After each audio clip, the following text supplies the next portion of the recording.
Mon nom est Vinh Kim Nguyen ou Vinh Kim Nguyen en vietnamien. Je suis médecin et anthropologue et je travaille ici derrière à l'IHUID à Genève et aussi aux hôpitaux universitaires de Genève. Moi j'ai vécu toute ma vie au Canada, j'ai fait des études là-bas, d'abord de biologie, après de médecine.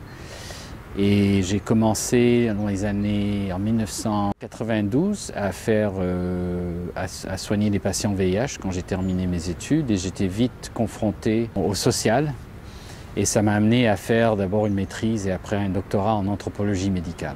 Et après j'ai commencé à faire des missions avec MSF et à Lima et j'ai été recruté ici à Genève en 2016.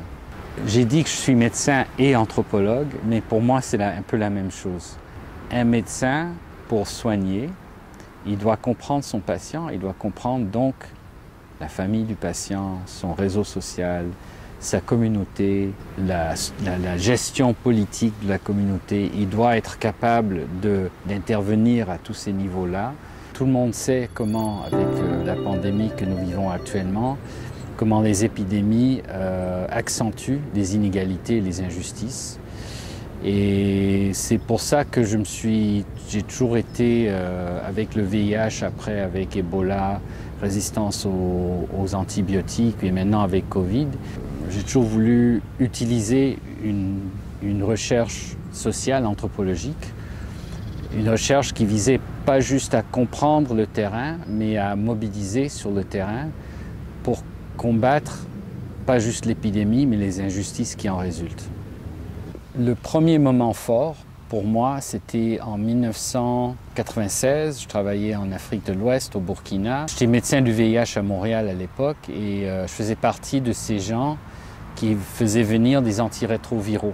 J'ai vraiment témoigné, j'ai vu devant moi comment ces groupes, ces associations, ces groupes communautaires était pris avec la décision de qui allait recevoir ces traitements, qui allait vivre et qui allait mourir. Et ça m'a énormément marqué, cette histoire de triage et de cette confrontation, conflit de valeurs autour de qui méritait la survie ou pas.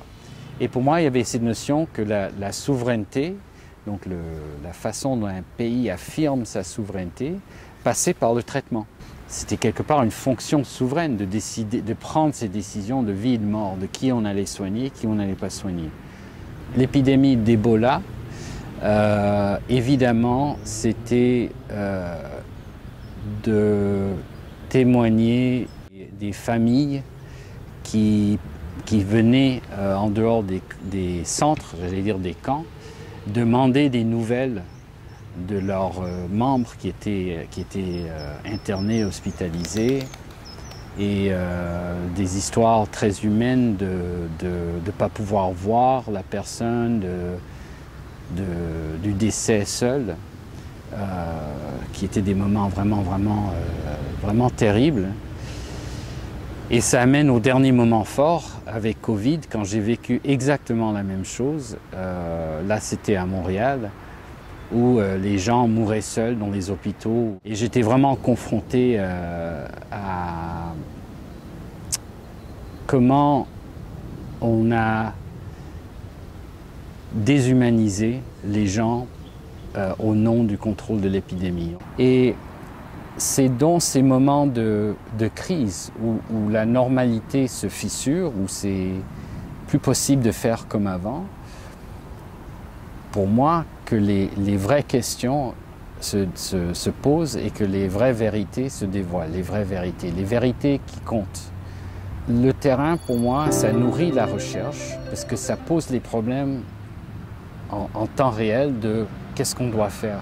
On n'est plus dans une période où les chercheurs étaient du Nord et que les acteurs étaient du personnel technique ou du Sud.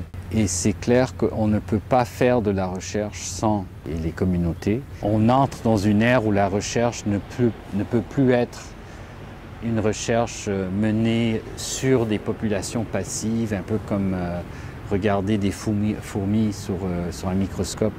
Je crois que ce n'est plus acceptable politiquement éthiquement et scientifiquement. Je crois que cette ère est finie. Ce qui est vraiment exceptionnel, c'est, si j'ose dire, surtout pour une institution française, c'est justement cette ouverture vers le sud, vers des vrais problèmes de terrain